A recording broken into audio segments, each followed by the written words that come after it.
How to download music with Chrome on your phone, 2026. Have you ever found a great royalty-free track or a podcast episode on a website and wanted to save it directly to your phone using just your browser? Many people think you need special apps or converters to download audio, but in 2026, Google Chrome has built-in features that make it incredibly easy to save files for offline listening. In this tutorial, I'm going to show you the official, safe way to download music files directly through Chrome on both Android and iPhone. In 2026, Chrome's Download Manager is more powerful than ever, allowing you to manage high-quality audio files without leaving the browser. We'll cover how to trigger the download and where to find your files once they're saved. Step 1.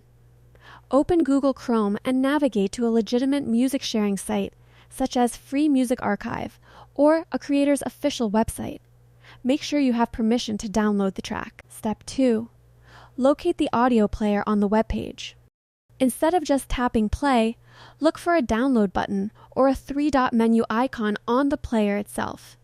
If you see those three dots, tap them and select download. Step 3.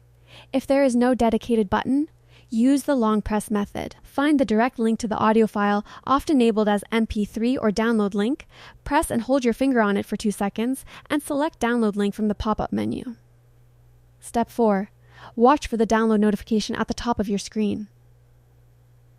In 2026, Chrome will show you the file size and estimated time. Once it says download complete, you can tap it to play the file immediately. Step 5. To find your music later, tap the three dots in the top right corner of Chrome and select Downloads. On Android, these files are also automatically added to your Files app under the Audio category. On iPhone, they will be saved in the Files app under the Chrome folder. Here is an expert pro tip. If you find a song you love but the website only plays it without a download link, try switching to desktop site mode. Tap the three dots in Chrome, check desktop site, and often the full player will appear, revealing a hidden download icon that was tucked away in the mobile view. By using these native Chrome features, you can build your offline library safely and quickly without any third-party downloader apps. If this helps you grab your favorite tracks, hit that like button and subscribe for more 2026 mobile tips. Are you having trouble finding the download button on a specific site? Tell me the website in the comments and I'll help you find it.